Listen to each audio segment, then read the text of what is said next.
Thank you, because I had to, but it's a privilege of being the first. Thank you, Speaker. I just want to know where the nominee came from, the Military of Defense, because I happen to have served in the Committee of Defense and interacted with the ministry a lot. There is something peculiar that happened that I've not seen, where the public officers use defense choppers, military choppers, and the military artillery to move around the country, putting the risk of the defense and of course the officers. In fact, in the public domain, it can be true or not true, which if not true, I will withdraw, is that the military has feared you. You have become more military than the military themselves. Is it true, and why did the military fear you? I don't think the military fear me, but you have put many things. I don't know. You talked about choppers, and then you brought the issue of fear. So, are you saying I fear going by military choppers?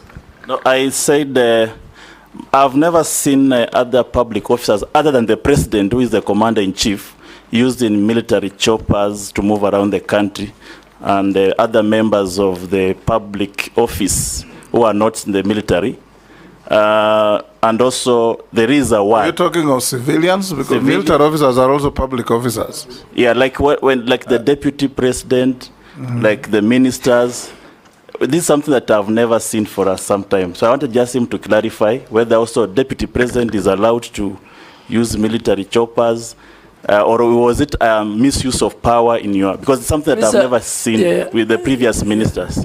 Yeah, Mr. Speaker, let me say it because it gave me a lot of bad publicity. But when you serve in a public office, that's part of life. Within the reading and the instruction of the Commander-in-Chief, at the Ministry of Defense, the Commander-in-Chief is the President. The President and the First Lady are the people allowed to use military air assets with a rider. If the Commander-in-Chief allows the Speaker of the National Assembly to be airlifted from Nairobi to Bungoma, that is in order, but with the concurrence of the Commander-in-Chief. I don't know, I don't think the rank and the file and the leadership of the Defense Ministry fear me. Maybe my style. And I'll take the same style to Forest. I'll take the same style. I had the same style in Parliament. We have no evidence that they fear you. Mukami? Thank you, Chair. Given the recent concerns about the government directives on grazing within the forest foresters are really harassing the communities. What are the long-term plans for collaborating with communities living near the forests? The other one is about the floods. Recently, the country experienced floods that left many stranded on account of ineffective rescue operations. If approved, how best would you collaborate with the relevant agencies to ensure rapid rescue operations during such incidents? Thank you. Hold it, Duale. Mishi, let's take 2-2. Thank you, Honorable Chairman. Honorable Chairman, before I raise my questions, I just want to ask the nominee just to clear some airs for the benefit of the public, because when His Excellency the President pronounced the list of the nominee, he was given the defense docket. But when the list came to the Parliament, he was under the environment, climate and forestry docket. So Kenyans are asking, is it maybe the President was doubting his ability and leadership capacity, or what was the reason? I just want him maybe to clear the murmurs by the public. My questions. My first question, in accordance with the fourth schedule. Ask one, Mishi, so ask only another. Yeah, in accordance with the 4th schedule of the Constitution, environmental conservation is a function of both the national and the county government. How are you going to ensure collaboration between those two governments, that is the national and the county government, so that you also avoid duplication of programs in terms of the same function? The last one, maybe it is how are you going to improve and maybe safeguard those Kenyans who are living or are located near the refinery and chemical plants, because there's a lot of pollution. Thank you. Yes, nominee. Chair, let me start with Honorable Mishi. Even after this, in the event this committee approves me, and before even I'm appointed, the President has a prerogative right to assign me even another ministry. So he might even take me from environment to somewhere else, if this committee approves me. So Honorable Mishi, that is the powers of the President.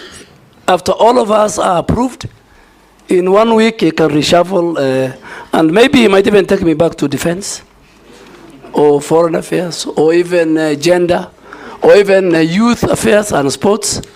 And I am ready, or education. I am ready to serve in any capacity that the President finds it, deems it right.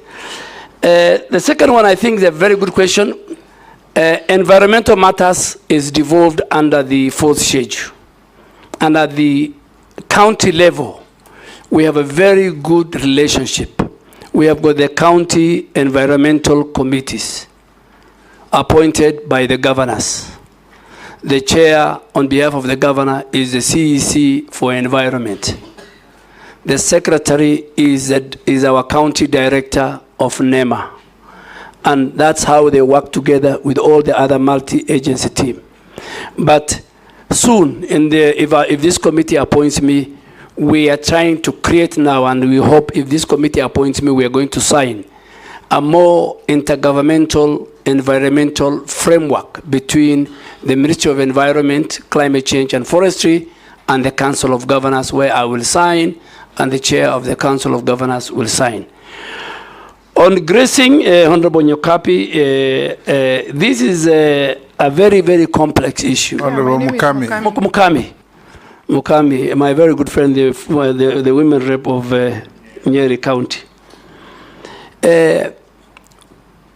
Under the Forestry Act, we have created a very robust, because we cannot conserve, we cannot restore, we cannot manage our forest and our wetlands without the involvement of the communities and the citizens who live around those forests.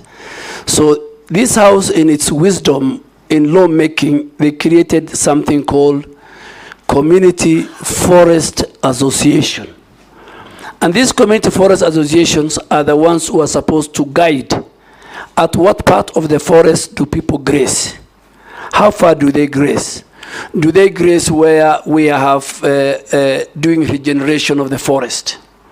So what are we doing to make sure that we don't have a conflict? And Mr. Speaker, in some of the forests, unfortunately, powerful people in government, in the private sector, who own thousands of livestock, graze in those forests. I'm sorry to say that.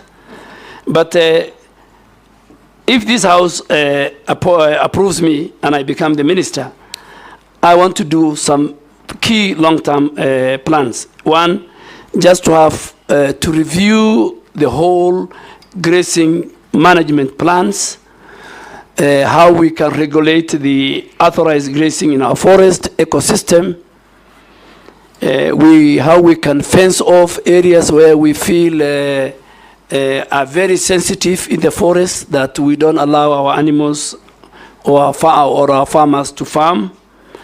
And lastly, I think the forest community management regulation of 2016 has not been operationalized, and I'm going to operationalize with the approval of this house, because that will give them the rights. The Speaker, the second question of Honorable Mukami, I didn't get it. If you can repeat it. Oh, yeah. It was about the floods. Yes. Mr. Speaker, climate change today is the biggest threat to humanity. I mean, you can see what's happening in India and Ethiopia in the last 1 week. Thousands of people have died because of the mudslide. You have seen the wildfires in California. You have seen the hurricanes, what they're doing, kind of destruction. And coming back home, the last 2 years, we had a severe drought that killed many livestock, affected our farmers, affected food security, destroyed, and then next after the drought, we had the floods, which again affected livelihoods, destroyed our infrastructure, roads, and farms, and livestock was swept away. So, and that's why, because of the climate change and all this, one of the issues why we're having 15 billion trees is to recover our forest ecosystem, restoration, regeneration, bring back our biodiversity. So, Mr. Speaker, I think I have tried to answer the questions of... Honorable Chairman, point of order. Yes. Part of my question was not answered. Chairman, I was asking this question: how do we improve the health of communities which are living near a polluted site? I'm asking this because in my constituency, there is a plant built by Titanium Base who are doing some mining in Kwale, and there's no mitigation which has been done, and it's a residential area. That is why I was asking that question specifically. Yeah. Thank you, Mr. Speaker. I forgot to answer that question. Let me answer it. It's not only in Likoni, Mr. Speaker, we have a serious problem between how county governments enforce their physical planning and zoning of areas and the role of environmental institutions in making sure that zoning is respected. Mr. Speaker, even here in Nairobi, you'll find county governments with no regard to the law, to the Physical Planning Act, allowing industry and factories to be established in residential areas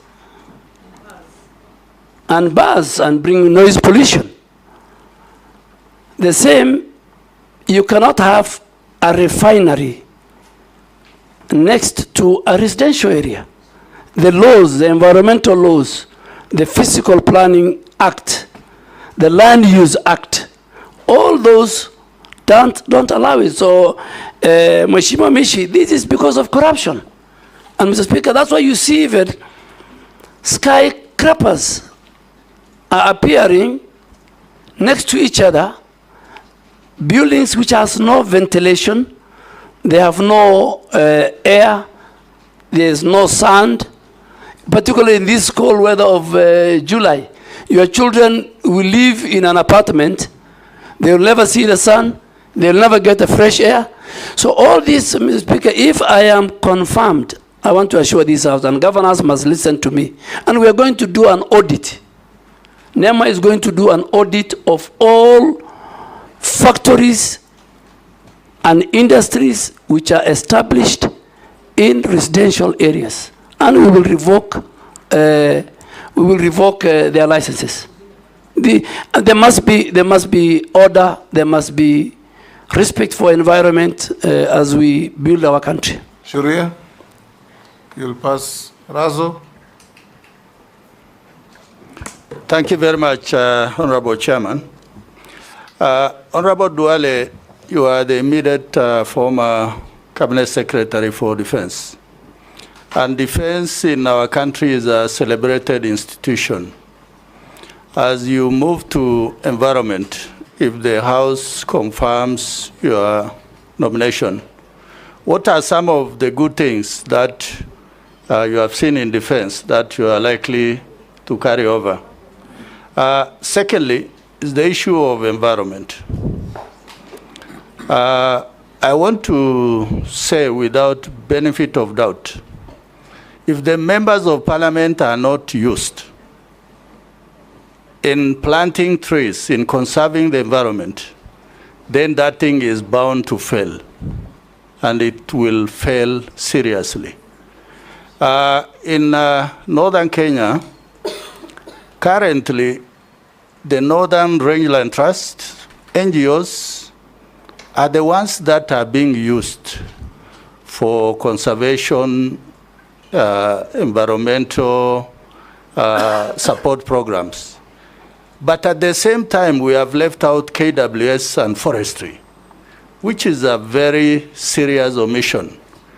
Going forward, maybe tell us what plans you may have so that institutions of government are not killed silently by non-governmental actors.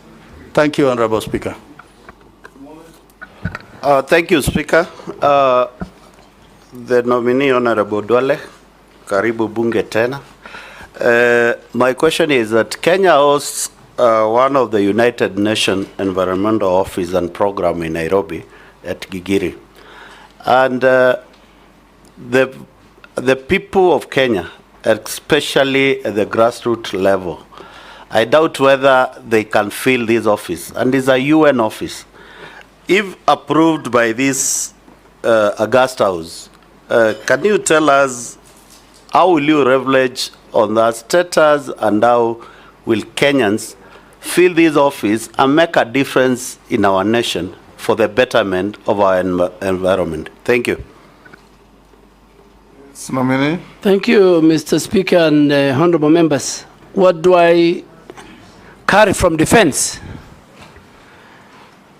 Of course, I will not carry the guns, I will not carry the arsenal and everything, but from a human resource part, I'll carry the discipline that I have learned in defense. I'll carry the order and implementation of task done very fast. I will carry the patriotism they have to the country, and I will carry the respect that they give to each other within the rank and the file, and the teamwork that we had at the defense. Those are things. Secondly, I think on the conservancy, Northern Trust, I think, is one of the biggest. There are many conservancies. Most of them, Mr. Speaker, they are not under my ministry. They are under the Ministry of Wildlife. They have airstrips. But I think working with the other ministries and working with the leaders, working with the stakeholders, even working with some of our security agents, we need to have a conversation on how these conservancies, and particularly members of parliament from the Asal region, on how these conservancies are run, how they are managed, what is the benefit to the communities, how will they behave when there is a conflict, particularly during the drought. Our animals, the animals of the people in the Asal, when there is a lack of water and pasture, they enter. Honorable Asuda will agree with me in Samburu, there's a lot of conflict. So I think we need to have a more bigger conversation. We need to discuss about the carbon market, how much they are getting, the Northern Trust Fund, vis-a-vis, are they implementing the 40% that the law and the regulations give to the people? Honorable Mule, we are a very privileged country. We are a very privileged because we host UN, we host UNEP and UN Habitat. These are the only UN agencies in the global south. So it's a big privilege and honor for our country. And in fact, that's why in some quarters, Nairobi is called the environmental capital of the world. And it's the only UN body.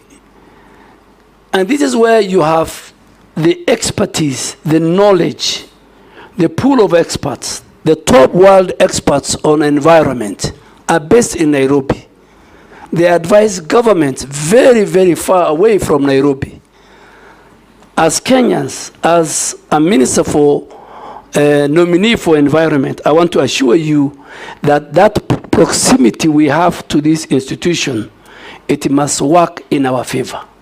We must use the skilled labor. We must use the experts that we have. We must use the data they have to build our own environmental data.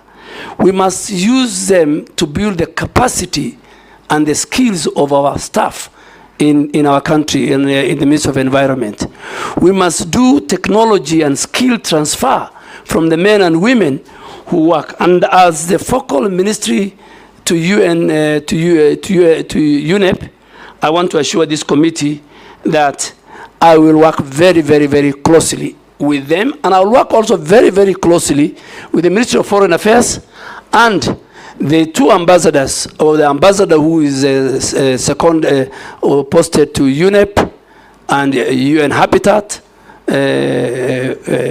I'll work with them, that we must make sure that this important institution help us. We are trying to build, lastly, what we call the State of the Environment Report.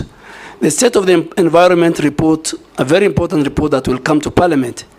We must leverage on the skills, on the experts who work and who come from globally at the United Nations Environmental Program and UN Habitat. Thank you, Mr. Speaker. Nominee Aden Duale, you know, the Ministry of Environment requires a no-nonsense CS like Mishuki. You know, remember when Mishuki went to transport, he cleaned up the public transport system. And when he went to environment, he actually cleaned up Nairobi River. You could even drink the water then. But after he left, he just went back to the bad old days. Now, for us to be able to gauge your suitability, it is important that we make reference to the position that you have held, which we are aware of. And so I have two questions based on your suitability, based on your experience, your past experience. First one is corruption in the recruitment of military officers. You have been in the docket of defense, and from yesterday there was a lot of discussion about how much Kenyans have to pay so that their sons or daughters are recruited into the military. What did you do about these menace when you are CS for defense? And secondly, in the recent demos, when Kenyans were exercising their constitutional rights under Article 37, the military was deployed to Kenyan streets via Gazette Notice 7861, signed by you on 25th of June 2024. Now, unlike police that use tear gas, canisters, batons, rubber bullets, water cannons, the military is known for live bullets, grenades, assault rifles, cars and bombs. Now, what was the intention behind sending the military to the streets? Was a plan to kill monsters? Mr. Speaker, I'm not John Michuki, but I will be like John Michuki. I can assure the member that I'll try my best. Nairobi River Commission used to be under the Ministry of Environment. Now it's not under me. It's under the Deputy President. But we need to deal with the Nairobi River Commission. The pollution that is going on in Nairobi River Commission, Nairobi rivers, because of the dysfunctional sewage system, which needs to be upgraded. The dumping sites of Nairobi County, all of them, including Dandora, are on Nairobi and Nairobi rivers. So the governor of Nairobi, at some stage, and I hope he will listen to me if I'm appointed, he has to look for other dumping sites outside the Nairobi River's Causeway. So coming to military recruitment, I agree with you, it's a systemic issue. And I was watching yesterday, the speaker said, the president himself is concerned. But we have agreed before I left the Ministry of Defense that going forward, before the next recruitment, we must sit, we must have a conversation. The way the speaker said yesterday, I was watching him, we must communicate candid to the public, and we must deal with that monster. It cannot be a situation where few people are taken to court-martialed. Kenyans, in their mind, are saying, for you to join the military, and based on the national security sections, is supposed to be the face of Kenya. Kenyans, for them to join the military, they must pay between 400 to 500,000. I think that is unacceptable. If more, that's unacceptable, and it's part of the corruption that I was telling you, which is I think all of us together, the citizens themselves, the anti-corruption agencies, all of us together, we must face on. Why did I deploy KDF? I did not deploy KDF.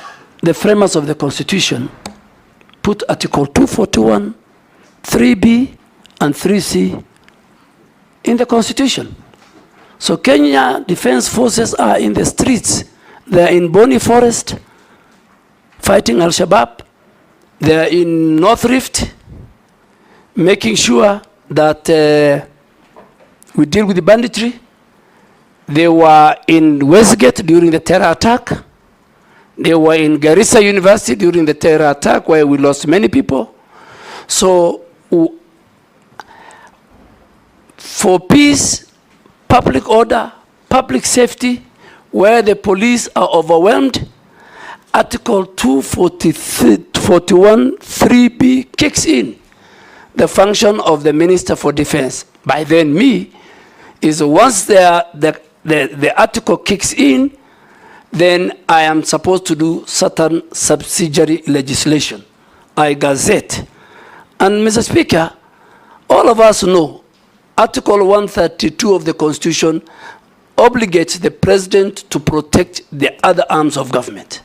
He is the chair of the National Security Council.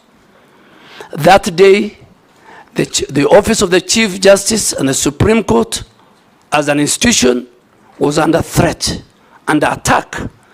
Parliament and the colleagues sitting here, if KDF did not come to assist the other security agents, God forbid, many members of Parliament could have died, including our Speaker.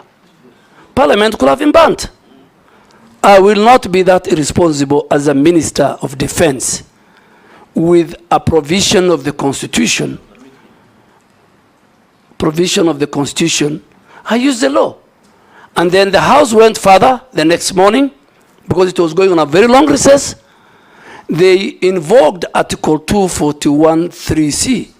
But when LSK went to court, Justice Mugambi, I don't want to discuss more because the matter is still in court, gave orders that I should give and gazette and do a new gazette on the terms of engagement, on how many places, and I said in the 47 places. Ours was to protect key institutions. Parliament is a symbol of democracy and governance. It is the home of the people's representatives. Mr. Speaker, all my life in Parliament, people used to come and present petitions. And any member of Parliament who's outside, near the gate, used to receive and take it to the office of the clerk or the office of the Speaker. I have never seen where people want to come and ban Parliament. So I think I want to thank the framers of the Constitution. I participated, the Speaker participated, many other members participated. I think it's today and that day, 25th of June, I realized how important Article 241, 3B and C is. Owen. Thank you, Honorable Speaker. I would like to ask a question to the nominee, Honorable Duale. Just one question, that this country envisages to have a nuclear plant in a place called Uyombo in Kilifi County.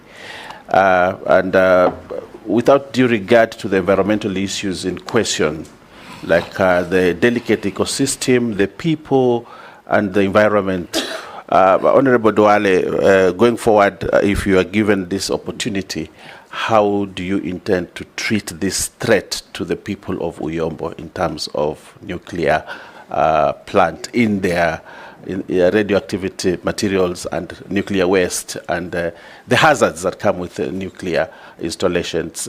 Just that my question. Thank you. Thank you, Honorable Owen Baya. I think it's the same thing I was saying. How did the county government of Kilifi give land?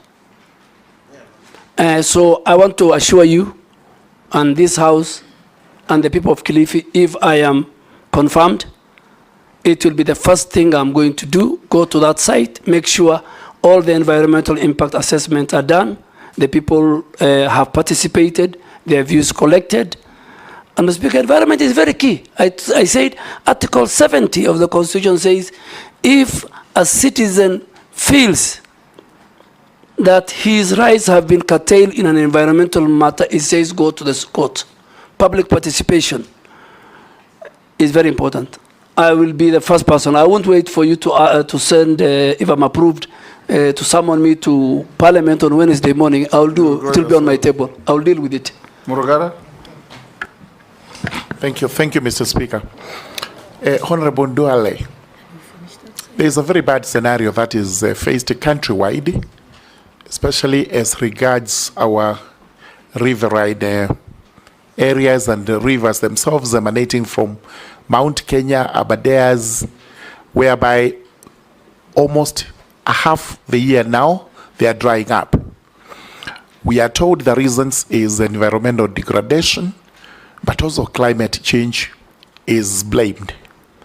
As human beings, we cannot sit pretty. We must have policies in place to ensure that these rivers do not disappear forever. What policies are you likely to put in place to ensure that we recover these rivers, which are actually the bottom line of our livelihoods? Thank you, Honorable Murugara. Ferdinand? Let's take two. Thank you so much, Mr. Duale. If you are actually confirmed by this committee, first of all, I want to thank you, and I will tell you that I think that I've witnessed extensive planting of efforts by the ministry in which you have been assigned.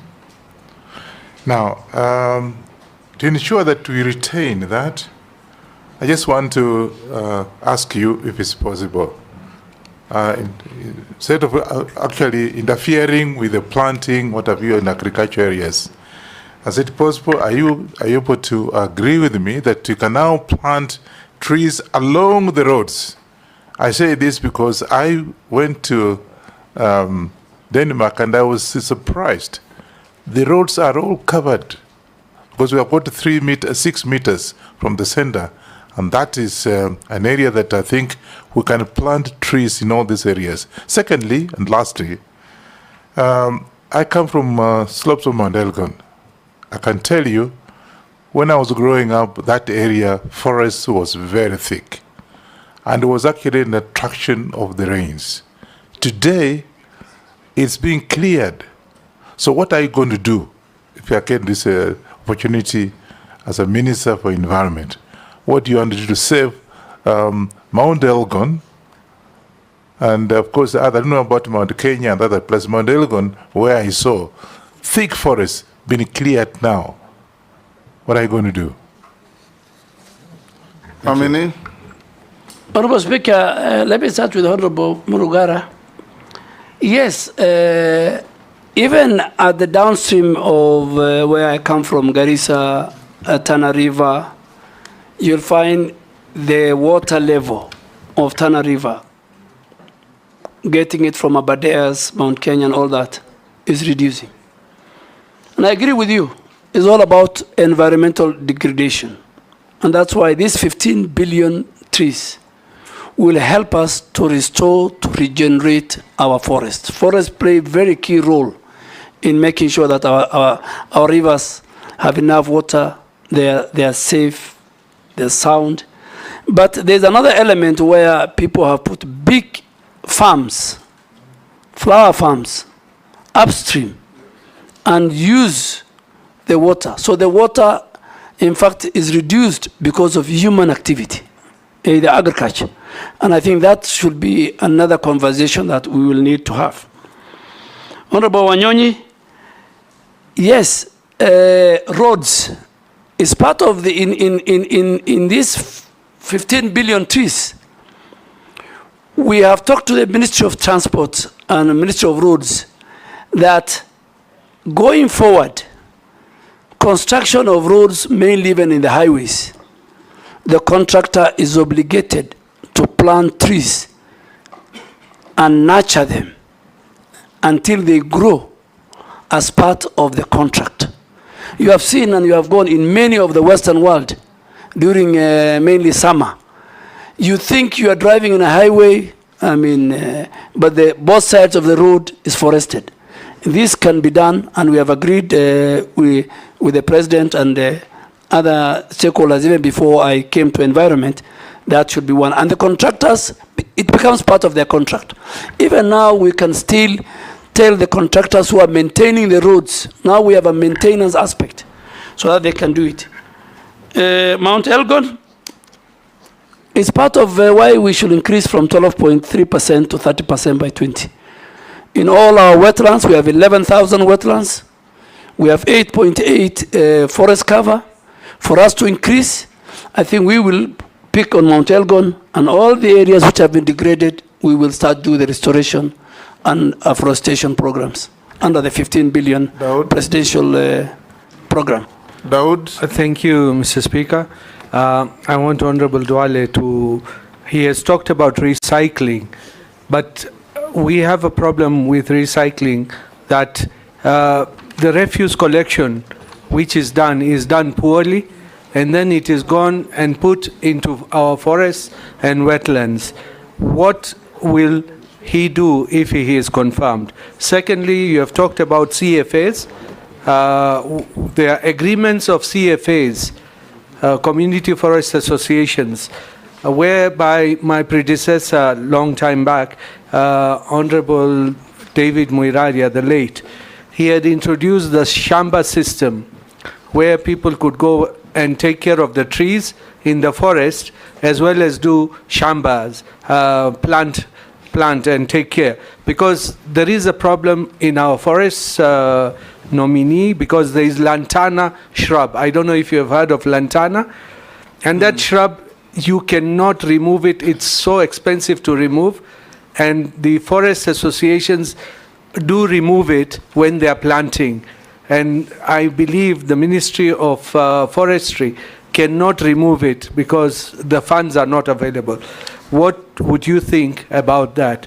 You talked about noise pollution. That's the last one, Mr. Speaker. You talked about noise pollution, and NEMA is in charge. But Honorable Duale, you know, NEMA, it's like as if it does not have teeth. Because there is noise pollution from bars, from nightclubs, from religious institutions as well. And it's a menace. So how will you handle it if NEMA do not handle it? Thank you. Mary Massey. Thank you, Honorable Chairman. My concern is still on waste. You know, waste is a nuisance. I'm wondering what mechanisms or interventions you intend to employ to address the menace of waste, so that we convert it from being a nuisance to a resource. Recycle, reuse, produce, regenerate energy, name it, because it is a real issue. Outline for us those interventions that you will employ. Secondly, I want to pick it from the question that was asked by Honorable Mbui on corruption. You've said yourself, corruption is killing our country. And I remember when we interviewed you on your first nomination, we still raised this issue of corruption in recruitment of officers to KDF. And you promised us here that you're going to deliver. But Honorable Duale, I put it to you that you disappointed the country. During that time, the amount that was being paid was between 300 to 400. But during your time, you presided over an increase from now from 300 to 400 to 700 to 1 million. And as representatives of the people, our constituents report this to us. At some point, even efforts to reach you were not fruitful. You could not pick our calls. So now, my question is, why should we trust you? Why should we believe you? Why should we believe that you are not going to transfer this corruption to the Ministry of Environment? Because even there is recruitment of forest to others.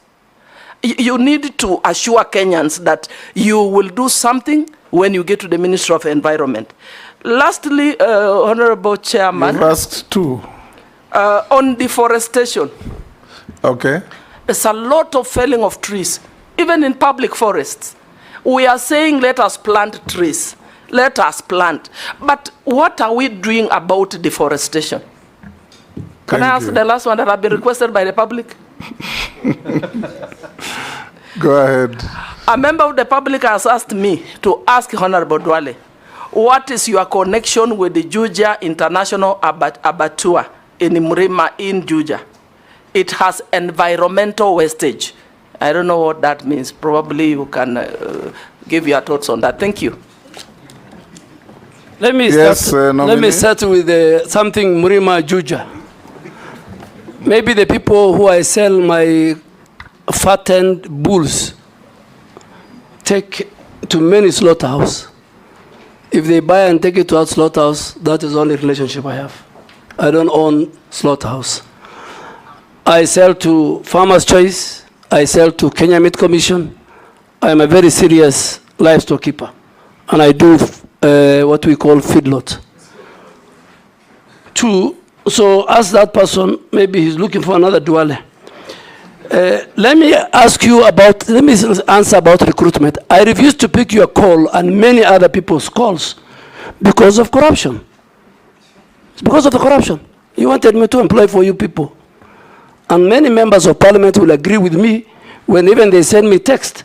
I said, please go to the nearest sub-county recruitment center. So I'm very sorry, Honorable Mercy, if I didn't pick your call, I was scared you'll ask me to recruit somebody for you. And that is the level of how I abhor corruption.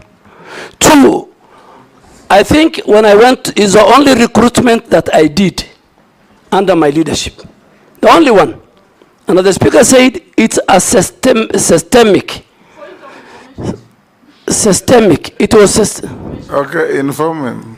But Speaker, I must agree if I want to be informed. Okay, point of order. I remember the standing orders. I know. Point of order, Speaker. Let's hear her. My call.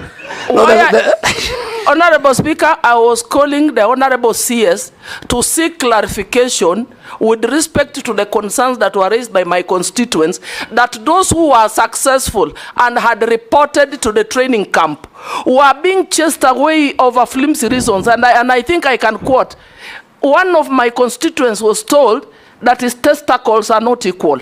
That is why it's being dismissed or returned from the training camp. So I wanted to seek clarification from the CS to tell me what are the guidelines for one to be recruited.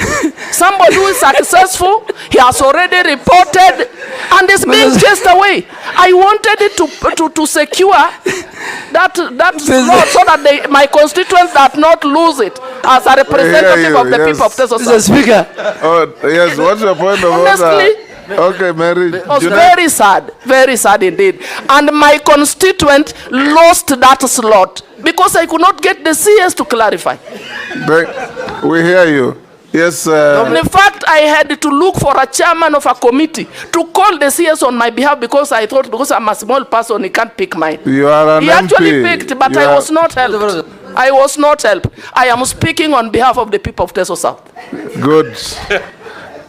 But you are vetting him on behalf of Kenyans. Yes. Yes, on behalf of Kenyans. Yes. And it did not only happen to Teso South. Many Kenyans were returned from the training camp. And we are told those slots were sold again to some waiting rich guys with 1,700,000. It cannot continue. And we made it very clear to the CS nominee for defense that it should not repeat itself next time. Yes, Junet. Mr. Speaker, I want to sympathize with my colleague. And that issue has been rampant, people complaining. But the only thing I'm wondering with is if the CS of defense by then could do measurement of testicles. It's what I don't know. That's what I don't know. Mr. Speaker, let me, because it's a, Mr. Speaker, let me make it very clear. Yes. That the grounds given for the rejection of that recruit from Teso South is valid. Next year, if such a person comes, he will not be recruited into the Kenya Defence Force. Mr. Speaker, Kenya Defence Forces recruitment is different from the recruitment of the police.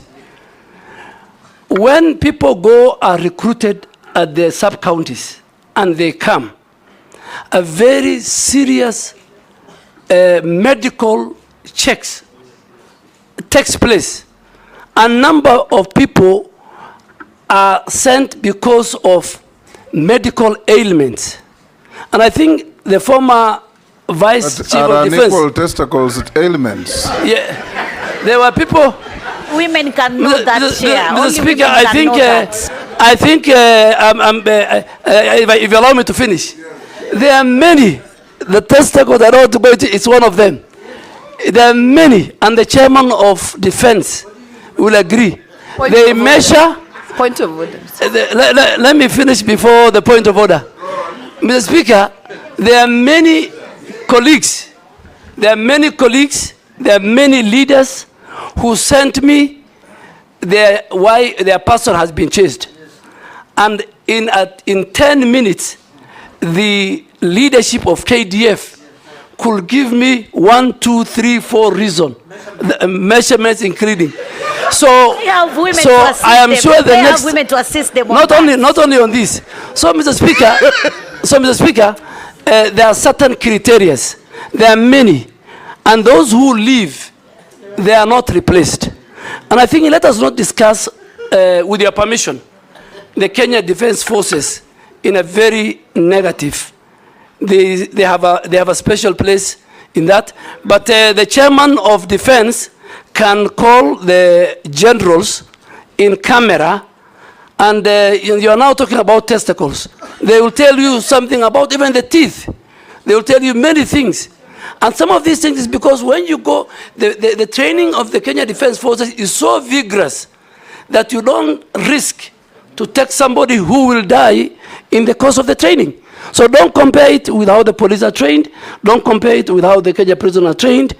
But I am sure the information, the reasons why many, including my sister, Mheshimiwa Mary Emase.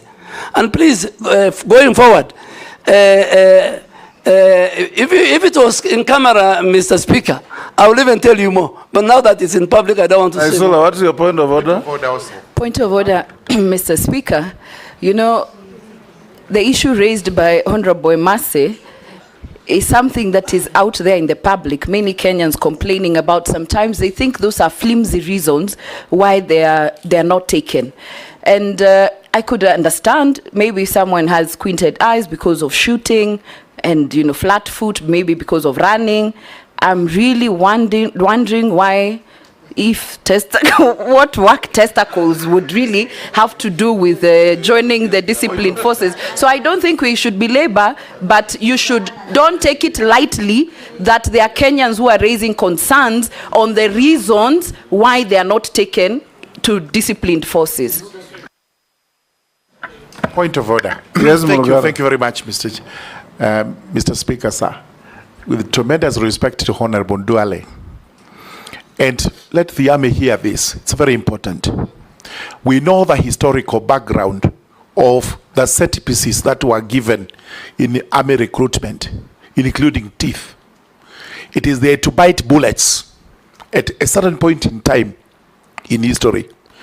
Today they do not bite bullets. That's why you hear that saying, you will have to bite the bullet, because the Indians were refusing to do it. So you had to have teeth so that you could bite the bullet.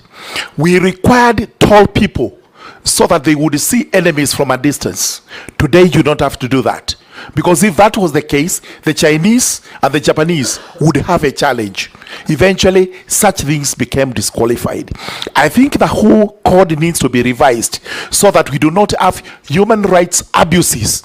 But they are not even abuses. They are excuses that the army is using so that it is able to bar some Kenyans from joining the forces, and, as we are saying, so that other people can actually get the slots. So surely the army must open up on this. Point. Thank you. Let's not escalate this. Okay. For avoidance of doubt, Honorable Duale, I also have a child who was sent away for exactly the same reasons as Mary Mases. Your Excellency, I think just to give the way forward. Not my child, Because but not my son, but a child in my neighborhood. Your Excellency, Yes. Speaker, you have, because of And the, you remember I told you yes, about it. yes, I think the leaders are raising very good valid. Yes, Dawood, what is it? You know, we have talked about men only, but even women are discriminated against. When they do a test, pregnancy test, they do not have anything. But once they go there, I don't know where it comes from, they have a pregnancy. And it's not true. Anyway, let the nominee answer the question, Yes. and we move to something else. Yes, Mr. Speaker, I think because the leaders are raising very important and they don't have the information, Mr. Speaker, under your direction, we have a very robust, good leader, head of the military health department called Major General Nganga, through the chair of defense. I think you can call him to Akamkunji and he lists the conditions which disqualifies. I think because what these are raising is public knowledge. Even I think they should even go to the media and they should sensitize the public. And I think is something we have discussed. Focus on your environment. No, let me go to. I'm no longer there, so Yes. yes. Next minister will deal with it if approved. Yes. Speaker, Honorable Dawood talked about waste management. Waste management is a serious issue in our country. Mr. Speaker, why do I say so? The law is there, the regulations are there, county governments are not enforcing. NEMA, waste management in the first place, Mr. Speaker, is a devolved function. All that as we do is to support in terms of regulatory powers. But waste management will be something, if I'm approved, that I will take it seriously. From our homes, to the trucks that carry, to the dam sites, the Dandora dam site, the one in Kachok, I think called in Kisumu, the whole environment is polluted, the air is polluted, the water is polluted. The law says you must color the bags, you must differentiate from the homes. Our homes have a responsibility. There must be designated bins in all our public places. So, Speaker, one of the things that I want to introduce, if you approve me, is that even public transport must have a bin in the buses. You know, public places like even the parliament must have those two different. In the malls, there must be different bins. The one for the organic wet, the one for the dry. But public waste management, which is a devolved function, Mr. Speaker, is an area that I think we need to deal with. A nightmare. A nightmare. Number two, I think the Shamba system, the community forest association are working very well. Some are abusing the law.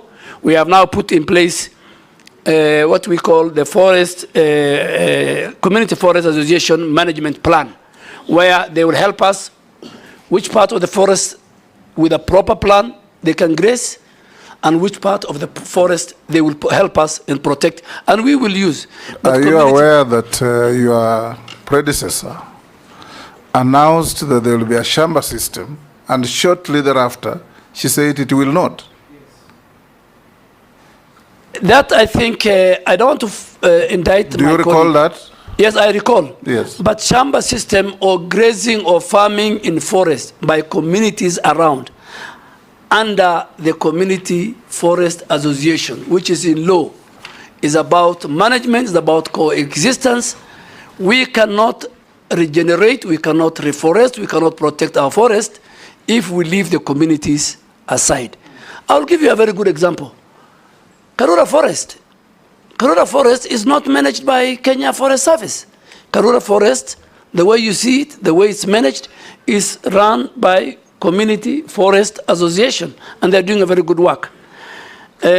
Noise pollution. Do you consider allowing that kind of engagement in plantation forests and not natural forests? Yes, yes, because we have got 150,000 hectares of plantation forest, which now we have put proper transparency and integrity measures and tendering system. unlike the old system where there was allocation by the big people in government. I think I totally agree with you. Community forest association, community living around must be given an opportunity, particularly where even a plantation has been removed, for them, as we plant, for them to plant and for them to farm. In fact, farming can be well done under the plantation, Mr. Speaker. Coming to noise pollution, Mr. Speaker, is another serious thing. But again, it's a devolved function. It's a county function. They have no capacity. All they do is they give license to bus, they give license to clubs, and they don't choose which neighborhood. There are people who have got sick people in their homes. There are people who have children who are doing homework. There are people who want to sleep early. But today you'll find bars and clubs in the residential area. Mr. Speaker, we will not leave that to county governments. We will enforce it. NEMA will enforce it. We will not allow noise pollution to take place in residential areas. The whole zoning, the whole land use system, even the land use system that the county government, has violated, must be brought back. So noise pollution is key, and we are going to deal with it, but it's a default function. I think, Honorable Mayor, I must say I have discussed about the waste management. Let's go to Gikaria. Waste management I have done. Reforestation, we're doing very well with the 15 billion tree planting program that we have. Gikaria. Thank you, Chair. I've really taken note, being a chair of the Environment and Forestry Committee, the departmental committee, just for purposes of future reference on what the nominee is saying. But, Honourable Chair, I have two issues. One is about the 15 billion trees, a very ambitious program. But the scientists and a few of the experts are also arguing in terms of forest fires. Assuming we have the 15 billion trees, and only half of that, God forbid, catches fire. So what are the plans that the nominee will take into consideration when he will be, if nominated? What plans do you have to address forest fires? Secondly, and I don't want to belabor on the pollution that has been spoken about, Honourable Chair, most of our schools and other institutions from the colonial times have been using asbestos for purposes of roofing. And asbestos over the time have been a cause of cancer and environmental pollution. Maybe what plans are there for the nominee to address the use of asbestos that are in our schools, health institutions, and so many other places? Thank you, Honourable Chair. Thank you, Speaker. Mine to begin with is, Speaker, I was looking at the resume or the CV of the nominee. And the CV has given a lot of hope to many Kenyans, professionals, that it's not only that you must come from Nairobi University that you can be nominated as a minister. Which one is Nairobi University? Almost every nominee, Honourable Speaker. It's called the University of Nairobi, it's not Nairobi University. Honourable Speaker, I thank you and I respect, I'll go your direction, but I will call it Nairobi University or University of Nairobi. But almost every nominee, Honourable Speaker, and I think this is good for record, for future, that people who have been to other universities, Moi University, Kenyatta University, all the people, Honourable Speaker, that I have seen, is only Nairobi University, Nairobi, almost everybody. That's until when I was saying... Kindiki came from Moi University. It's only one. It's actually a rare species. With this one, there are only two. Everybody else, Honourable Speaker, and I think it's good for record, that other universities, graduates from other universities, are qualified to become also nominees of ministers and even ahead of... It should not be Nairobi University. What about Kenyatta University? What about Moi University? And so on and so forth. I thank you, Honourable Speaker, and I will use the questions asked by other members to judge the suitability of the candidate. I thank you, Speaker. Mine is very brief. Honorable, you any questions or don't answer? Honorable Duale is telling us to plant trees, but yet Kenya Power on the other side is busy felling trees. There's there's a trend in this country that Kenya Power has decided that it is actually going to bring down trees. Nairobi is awash with very hoary situation of trees that have been felled by Kenya Power, very recklessly. Some very old indigenous trees. Honorable Duale, what will you do so that this cross-purpose by government is immediately stopped? Number two is the Mau forest. The Mau ecosystem has become a problem. Successive governments have not been able to deal with the situation. There's a lot of the human activity, and it is because of settlement of people living around Mau forest. What will you do to make sure that the people who've been moved out of Mau forest are resettled? Yes, go ahead, nominee. Thank you, Mr. Speaker. Let me start with the asbestos. Mr. Speaker, asbestos is a serious matter. Asbestos produces something called fiber that leads to lung cancer. And Mr. Speaker, we have mapped out, the ministry has mapped out, NEMA has mapped out 4 ministries who their institutions still have asbestos since independence.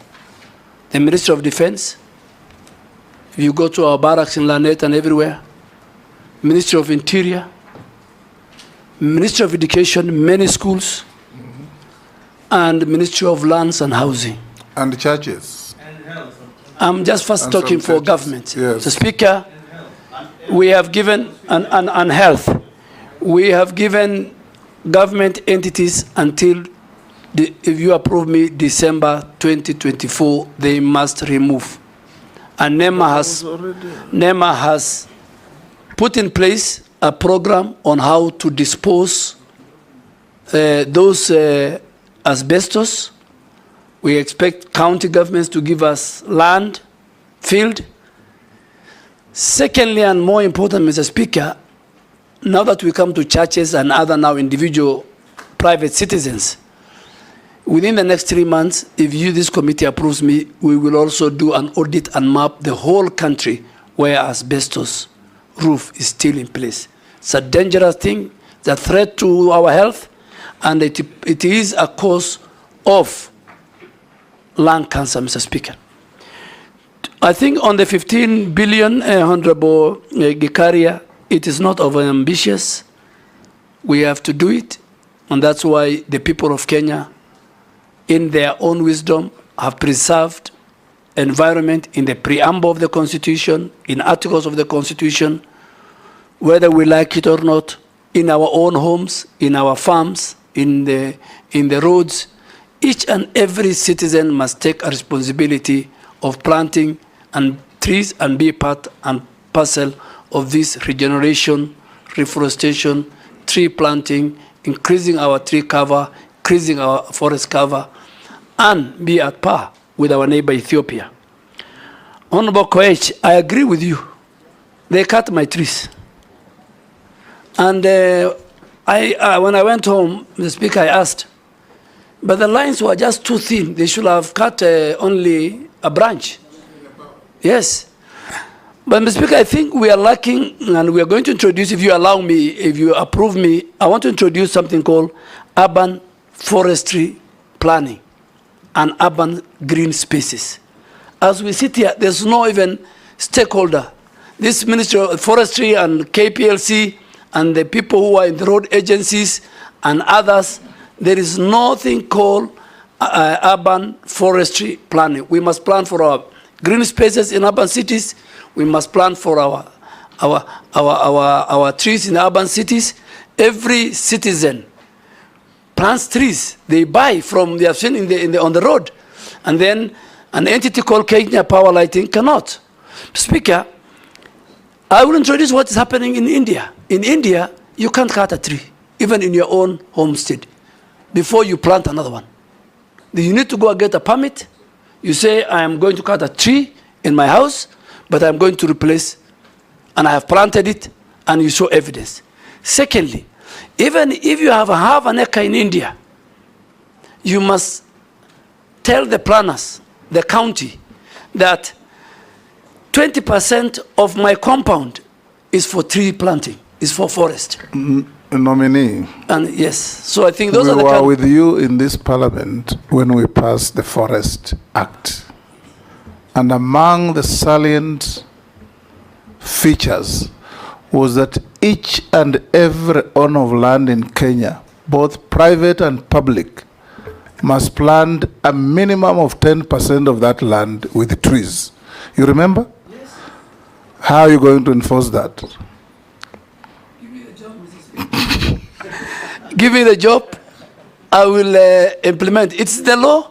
I'm not reinventing the wheel. It's not unique to India. Yeah. We have it in our statutes. Yeah. India, in fact, the speaker is 30%, but we start with 10%. Ours was 10%. Yes, but Honorable Koech, I want to categorically tell you that if this House approves me, the first meeting that we're going to have with the KPLC, with the road agencies, with the other people who provide social amenity facilities, that they cannot come and cut trees, anyhowly, without due regard to the law. No, on Mau Forest. Mau Forest, to speak of Mau Forest, you know the history of Mau Forest. It has consumed people politically. And I don't want, because I will not